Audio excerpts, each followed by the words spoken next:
Francesca, so a few months ago we rebranded from the aspiring solopreneur to the Life First Solopreneur. 'Cause so many people we were talking to, they were so interested in creating a business that doesn't take over their life, but one that supports their lifestyle that they want to live. We get one life to live. Why spend it in front of your computer in a cold office all day, every day? And so the more and more we saw that, we're like, oh, we need to pivot to that. Joe and I try to live that as well. And then Francesca Ciucci enters our lives, and everything that you're doing just screams life first business. And so we were so excited when we were going to have you on this show. But before we get into anything, because today's topic really is how to live that, practice what you preach and actually live that lifestyle. So before we get into it though, you travel all the time with your business. You are from Italy, but you live in Canada. You're all over the place, and rightfully so. And it's by design. So of the 8 countries you've lived in, which one do you still catch yourself missing at random moments, like standing in line at a grocery store?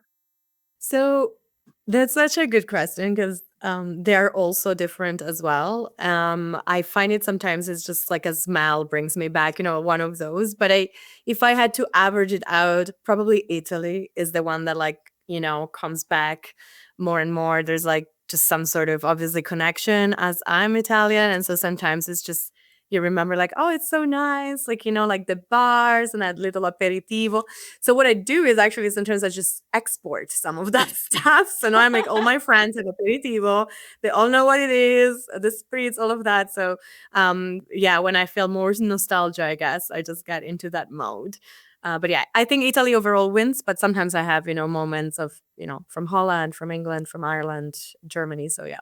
When do the smells bring you back? I feel like for me, if I catch a whiff of something, I'm like, oh, because I lived in Spain for a little bit, I get immediately transported back to Spain more than anything else. Smells are the deepest rooted sense. It gets right to the memory. You know what's Absolutely. so funny? And Francesca, this won't mean anything to you, but Joe, I had my daughter's pediatrician, annual physical was this morning. And I walked in and the smell was Kinko's. Do you remember the Kinko's FedEx smell? I mean, Yeah. I haven't been there in 25 years? I don't know how long Kinko's has been gone for, but I walked in and I was immediately transported to my mom going on an errand with her. And I was like, that's so weird. That was from 25 years ago. So yeah, anyway, not as exciting. It does bring you back. Well, why don't I bring us to the present? Because so speaking of all these countries, you've built a global business across, like I said, 8 countries without a full-time team. And maybe not a lot in our audience, but there may be traditional founders who call that a scaling failure. It's because you don't have a team. Why do you call it the point? So I'm a big advocate for there's different ways to do business. There's different ways to develop your own career, right? I'm very much against the concept of there is one framework, there is one way to go about things. And I think it goes back to how random, I guess, my life and my career has been, right? So for me, the point was never, just alignment with my lifestyle. To your point, I'm somebody who really craves freedom, mobility-wise, but also time-wise. And I think as you age, you want that more and more, right? You want to be able to spend time with your loved ones. Carpe diem has always been my motto. So really live the moment. And I found myself several times to not living the moment because you're thinking big. Everybody was building. I remember when I first started, everything was like an agency, right? And so having these full-time teams. And of course, that works. I mean, I have some clients who are agencies, and that's great. That was what they wanted to do and how they envisioned it. For me, it was only I want to have a few clients. I want to make it work with the services, obviously, and the revenue that my business brings. But my main thing was I want to work 4 days a week. I want to be able to have my own schedule. How do I get to that point without people managing, right? I think people forget how the more you expand, the more you also need certain structures that require also people management, which I do love to do, but I don't want to do that as well for my business, if that makes sense. I've done it in corporate and it's great, but it is a lot emotionally, energy, time. And so I didn't want that as a model for my own business. And I guess you get to decide when it's your business, right? You kind of already alluded to this, but if you're not optimizing for scale, Are you optimizing for time? What are you optimizing for? And what are some examples that you can give us that are concrete for our audience that they could be Yeah. doing instead? I think this is a great time. I mean, it would be a lie to say that I haven't pivoted in my business. And we love the word pivot, right? As entrepreneurs. And especially as a solopreneur, I guess you get to pivot more because it's you. For me specifically, what I've been optimizing, and then there's a whole thing about the word optimizing that per se, I don't think you need to optimize everything all the time. But for me, the main thing I've been focusing on is actually the services, right? So it was more about, okay, how do I build services in a way that makes sense for me, time wise, to your point, revenue wise, and that brings me closer to what I actually want to do. So I think it's just, I guess, the background and the setup of the business. I think that's what I've been optimizing, quote unquote. And the other side is by doing that, of course, it affects your personal life too, which obviously has been a big goal of mine. I have a lot of creative projects. I'm also an author. And so, I love my business. I don't want to give up, marketing and what I do from a career perspective. But at the same time, I have all these other, I'm very multi-hyphenate. So for me, it's important that I have space and energy and time for also these other aspects of who I am and the impact that I want to get, right? And give people. And so for me, it's been absolutely important to change like the structure and the way my business model works, and hence the services or products around it, in a way that it would feel aligned. And I do a check-in every year.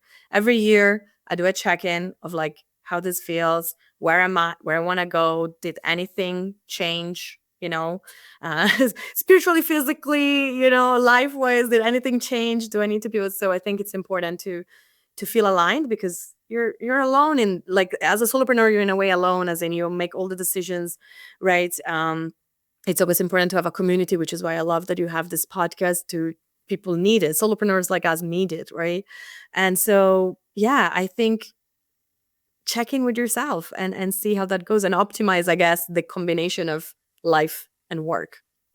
So you've been saying, like, behind the scenes, like, you put in the structure in place, the structure processes. What does that look like? I mean, there may be a person listening right now and they're like, oh, well, I don't want to work Fridays, but how do I do that? So what systems and processes do you have in place so that you can really have this Life First business? Yeah. So first of all, as somebody who also has a bit of I'm not like a very IT, but I am a bit of a tech nerd, like a bit tech savvy. I do love a good project management system. I do love like a good, organizational tools and stuff like that. So for me, it was like being upfront with clients is like, this is kind of how I work. The times, like I have, let's say, call them office hours. This is when I'm available. But the other thing for me, I've been setting up services in a way that the package, I know how much time, by now I know how much time it takes me to do XYZ. And so everything I offer is like, it never gets to the full time. Like I always have that, like, I guess, part-time hours in my head. And then I cap the clients. So for example, for like smaller executional clients, I only take like, one or two a month. And then I have usually like a bigger client. So I think it's about capping the services. It's easy to say yes, but when you're alone and you're not looking to become an agency with a full-time team that can take on all the different clients and jobs, then you have to think about, what is your own capacity without you burning out. And so capping has been essential. And then looking at, the pricing and the offer in a way that makes sense. Okay, it takes you maybe, I don't know, 20 hours a month for X amount of blogs, X amount, I'm talking a bit marketing now, but like, there's 3 tasks, that's going to be 20 hours of your time, then okay, like maybe you need only like those 2-3 clients, right? So yeah, putting those boundaries in are important, and being very open in the communication and upfront that you're not a full-time with clients either, right? Because I think sometimes that's hard, because you're ambitious, you want all your clients to, love you and not think that you're not doing enough. But you're still one person right? And so just being upfront on what you can take versus what you can't take, I think is important. Absolutely. Well, and you have a psychology degree, right? Hmm. Like, to me, that seems to sit underneath all this. So how did that shape the boundaries and systems you built versus the hustle harder that so many solopreneurs, especially young solopreneurs, kind of inherit from corporate? Yeah, I think it's been a mix. I love psychology. I'm a brain nerd. Oh my God, I would not change what I studied, not a bit. But I think like it's always been a bit in me, like, how as humans, how we work, how we think, how to make our lives better from a mind, mental health perspective. So that definitely was shaped that way. And I think a big thing for our generation and younger generations is um, burnout, right? There's a lot of anxiety, burnout issues. So I think just being exposed more about this, let's call them sociological, I guess social and psychological, uh, you know, uh, issues and matters of our society. I think it just then is more top of mind. And it also kind of opened to me more of that meditation, self love, self awareness, making sure you have time wellness wise for your own self as well. And I think by being exposed and seeing what the result is of not doing that, I think that's what keeps it very top of mind for me. And then the other side is not necessarily what I studied, but just life. You really see, what happens, people around you. You can see yourself shifting when things are not going the right way, personally as well, when you're at the verge of burning out, for example. So you realize that's important. Boundaries, like it's important to have boundaries to not risk to lose yourself or lose what's important in life. Again, to your point, we have one life, right? Well, and so and this might, you may have just answered this, but you also talk about the dark side of laptop life. Is that what you're alluding to, or is there something else that you're talking about in relation to that? Mm, There, yeah, no, I wasn't alluding necessarily to that specifically, but yes, there is a dark side to everything. I think um, the laptop lifestyle brings in two dark sides. Let's say one, which is the one I was alluding now, which is having your own business, freelancer, business owner, whatever the kind of the model is, which means that you constantly think, I guess, about work, like even more so, and you're putting pressure on yourself constantly, and things are personal in a way because it's your business, it's your baby, and then I feel like you, especially at the beginning, you just tend to take things more personally, right? You lose a client, oh my God, the end of the world, like cry, you know what I mean? Like you really evolve in that, like it's a journey in itself, and it's so different from corporate career. Like, I mean, I'm coming from corporate, so I know I've witnessed both, right? And so that, I would say, that's the dark side of entrepreneurship, and that's why I say I don't think necessarily every single person should become an entrepreneur. Every person in the world should be an entrepreneur. Like, I don't think so.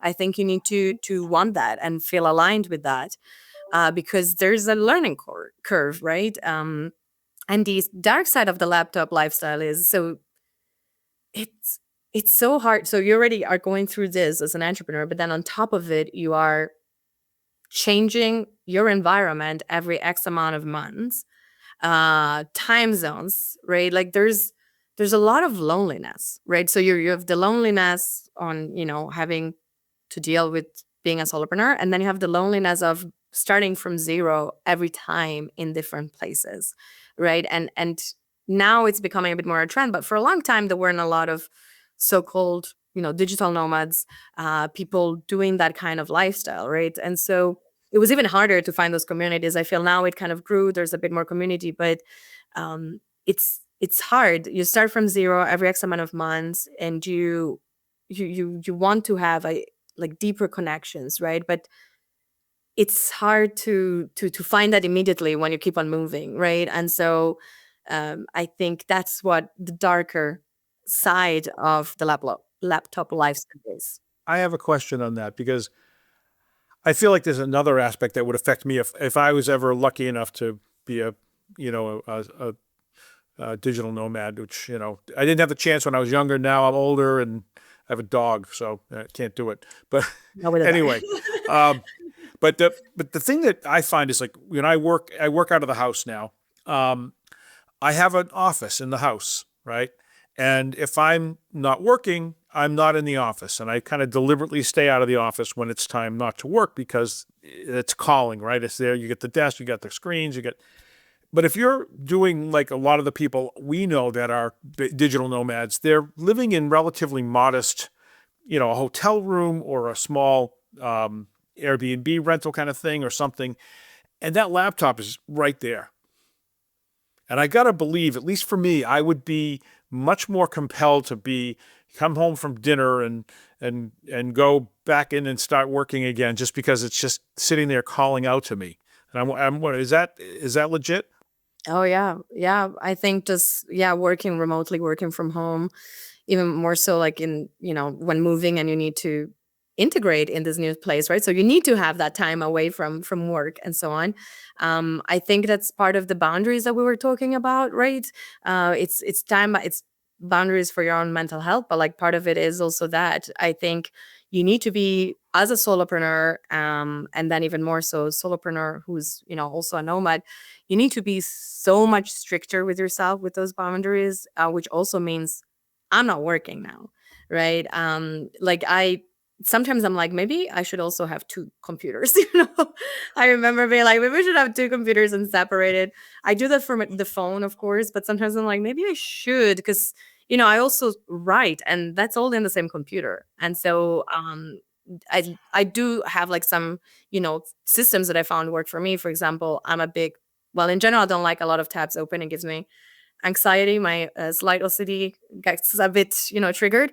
But the other thing is because I can't focus otherwise, and so I just remove everything that when I'm writing, I just remove everything else that isn't my Word document. You know what I mean? And so I feel people should do that. And then the other thing is when I close my laptop, like I'm a big time management blocker person. So I'm like, okay, this is my working time. This is how I divide my time amongst clients.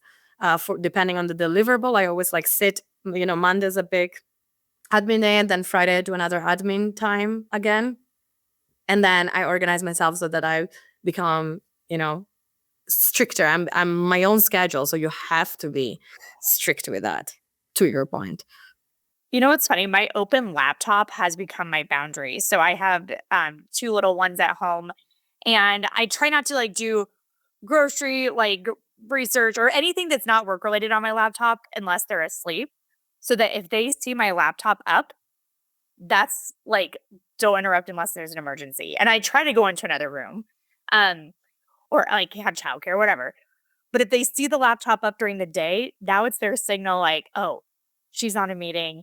She's this. Because I take calls from my kitchen or from my room or wherever because I am on a laptop, not a big monitor much to Joe cringing over that. 3 monitors, almost Oh yeah. Francesca, omnivision. would you say that the isolation is the hardest part of being a solopreneur, or what do you think is the hardest part? Mm, I always say that being a solopreneur is probably the biggest personal development, self-inflicted course you can have. I think isolation is a big one. I think there's a lot of overthinking that generally happens, but then when it's also about the money that you make right on a month basis, on a year basis, I think it becomes extra, it weighs even more. It weighs extra, right? Because it's what you like, what you want to do, your day-to-day job, and on top of it, your revenue, right? But there's so much that I think in general we tend to overthink just as human beings, and so many ideas and so much shiny object syndrome, right? And like it's so where we distract our own selves. So dealing with that alone, I think, is definitely a hard part of being a solopreneur. Hence why communities, especially at the beginning, I always tell people who want to become freelancers, entrepreneurs, and so on, like, has somebody, right? Yeah, now you have AI and some people do use it, for, hey, what should I do with my business? Like, sure, that's great. But like having people who, with the experience, who went through that as human beings, that's completely something different, right? And I think at the beginning, you need it. I know I did a lot of courses, and even with my marketing and business, corporate background, I still did it. Like it was a learning curve, right?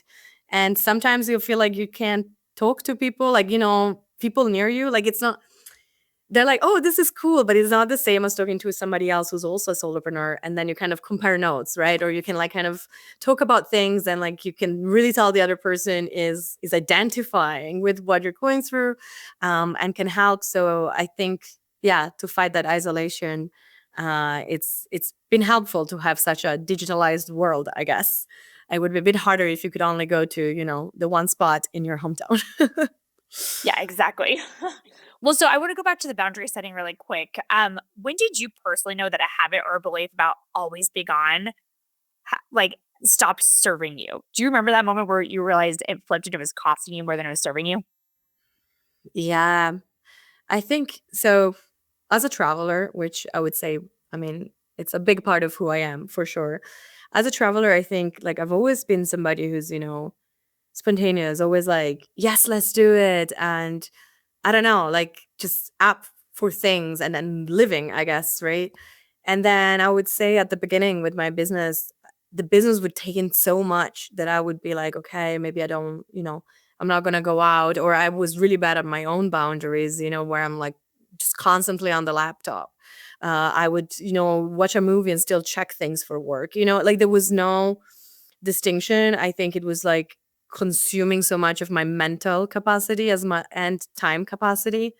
And then I was like, no, I don't want this, or when I'm traveling, I also want to do things that, especially because you're bringing your work with you as somebody who moves, and it's great to be able to travel and work, but then you also want to experience the place, you want to do all these things, or you have family and friends to visit when I go back home.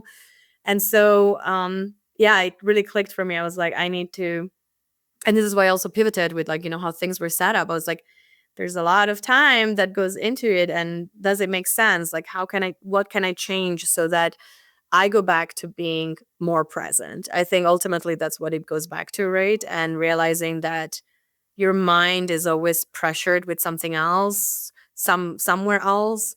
And I didn't like it. And, my in this moment, living life, traveler's spontaneous side was like, what's up with you? I don't recognize that of you, right? I had such a similar experience. So I was a digital nomad with an RV around the US for years. And there was one stint where we were he was my boyfriend at the time, not my husband, we're traveling around the country. I'd be like, oh my gosh, you guys are so cool. But I never really saw, except for the weekends outside the RV walls, because I was working sun up to sundown and just was missing the coolest thing we were ever doing. And I remember being home, and my brother was in junior high at the time, I think. And he was like, isn't it weird how Carly's ever always here, but she'd never here? Like, I was always physically there, but I always had my laptop up or doing something. And this was over a decade ago. And I was just like, never again. I don't want that to be my reputation where I'm physically there, but never mentally there. And it was just such a light bulb switch. It's crazy And your what my kids God. appreciate it. my brother had to be the test dummy so that my kids could avoid that. I won't tell him you Well, called him a dummy. I'll say that to his face. Of course, that's what siblings do. I actually Yes, love that you exactly. brought that up. Like it is people around you. And I think it actually ties back to the other question you had, which is what is also difficult as solopreneur. I think the difficulty as you're at the beginning of your business is differentiating where, you're not being yourself, and like you need to not be always, on and hustle versus, and people who are healthy for you, in and actually supporting you in this space versus the more toxic one where it's just like making you feel guilty that you're doing this thing, right?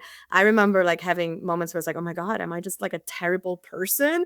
Like, and then you realize you're like, no, wait a second. And I think that distinction of like following your gut of like, no, this is, your brother's feedback, that's that was good feedback. That was healthy. That was really like, the wake up call, right? Same with me. Like I had the right wake up call, but then I think, and I've heard this from other, solopreneurs as well, where there's also the toxic commentary around it, where it's like just creating that guilt tripping sort of situation, because most of the times simply they don't understand, right? The phase that you're in most of the time. And so I've heard of people like them giving up on it because of certain commentaries, and then like I think that's actually really hard as a solopreneur if you don't have people to go to and kind of get that outsider point of view on the situation. I think it can be unpleasant, and it's usually happening in the beginning of your business, right? Not when you're set up. Yeah, absolutely. Okay, so I have another boundary question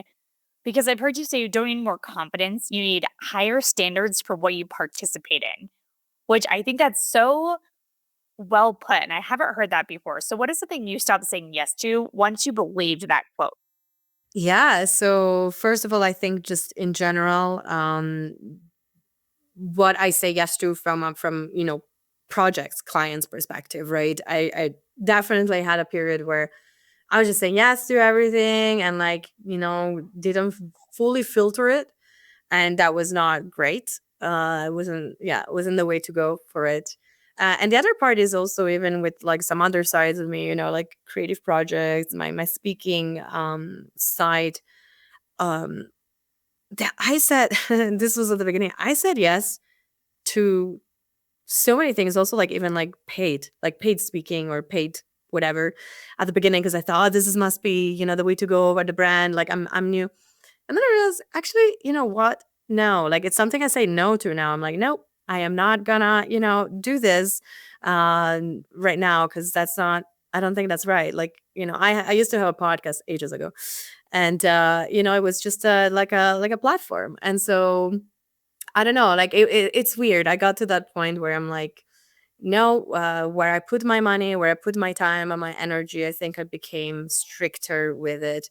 And then the other part is I've always been very social, like very, yes, let's go. And I think now I've been good at just being like, no, wait a second. I'm just gonna stay home.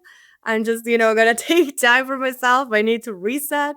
And I think I've been better at not having FOMO, where I'm like, I'm loving this. I'm just doing absolutely nothing with my time. And because I just needed it, because I've been, like really busy, and I just do nothing. And I'm It's okay called with it's it. called it's called JOMO. Jomo, yes. Joy of missing out. Yeah. So I think those three areas of my life I've been better at saying no. And I think it comes a bit with age. I'm in my 30s now. And I really like, time is so precious. What you do with your time is like, it's the one thing you don't get back, and what you do with it is the most important thing. And so you start to reevaluate what really matters, right? Like to me, what really matters is my loved ones, right? My wellness. So for me, working out, it's me time, literally me time. I always try, like, I'm not social when I go working out, because I just want to work out. It's like to take off the stress. I love dancing. I love writing, right? Like this is what I want to do with my time, right? Outside of work. And so that must take priority. Like if, I want to be a good, you know, a good daughter, a good sister, a good girlfriend, and all of these things. And so like it really, I think, puts things into perspective of where you want to say yes and what you want to say no to. Love, love, love that wisdom. So, Francesca, we have done nearly 350 episodes, I think. I'm not looking at our toggle right now. But we have always asked our guests what their favorite quote about success is. And you are the first guest that we have changed that, because success is like it means something different now to everybody. And we were like, now we need to end with just the lasting piece of advice you have for Life First Solopreneurs. And so you're going to be our first guest to answer that final question. What is your lasting piece of advice for a Life First Solopreneur? Oh my God, no pressure, no pressure. I think be kind to yourself. It's actually something, it just came up because I've recently said this to a couple of my friends who are entering a new chapter of their life. I think one big thing about being a solopreneur is we're so critical of ourselves, right? And it really takes a toll on you. And so sometimes it's about giving yourself space to be, giving yourself space to fail, giving yourself space to change. And as long as you are kind to yourself in that process, you'll be able to do anything and survive anything that this solopreneur life will throw at you, because it will throw at you a lot of random stuff, right? But if you're not the first person to be kind to yourself, and have that certainty that there's someone, supporting you that way, I think it makes the journey a bit harder, especially as everybody has different setups and support systems. Can I second that one? Because if it were a good idea to punish yourself for every mistake you've made, my hair is gray because of all those mistakes, but I forgive myself and I move on, and overall it works out, just like you said. You can make a ton of mistakes, but if you learn from them and move forward in a better direction, eventually you get to where you're trying to go. So I just want to second that one, because I think we do tend to be hard on ourselves, and I've learned to give myself a little grace. Over the weekend, I had a documented mistake. We found my first gray hair. You found your first gray hair. Yeah, so and you now think that it's was from a official. mistake? I've made mistakes. Who knew? You've got 2 little kids, a dog, and bears in your backyard. It Well, might you not said be your a mistake you made. Your gray hair was from all the mistakes you made. So now I have a documented mistake with my one Okay, strand of gray fair hair. enough. Fair enough. Use my logic against me. Fair enough. There you go. Well, Francesca, where can people learn more about you, your business, everything? Send us to the links. Yeah, for sure. So I have a website, www.francescaciucci.com. And then my LinkedIn as well, if you're in the career path. I always love for people to connect, and especially if you're like at the beginning of your journey, I'm more than happy to share one ear to listen to and and talk to. So yeah, I'm very, very excited to connect with everybody. Awesome. Well, thank you so much for coming on the show today. And listeners, as always, thank you so much for tuning in. Please subscribe to our show on any podcast platform, including YouTube, especially YouTube, actually. We're trying to grow that even more than it is right now. Share this episode with a friend that you think should be living a life first business. And shameless plug, we'd love that 5-star review, because that helps us spread the word to other Life First Solopreneurs and really boost that credibility. It would just mean the world to us. So please do that. I'm going to see you next time on the Life First Solopreneur.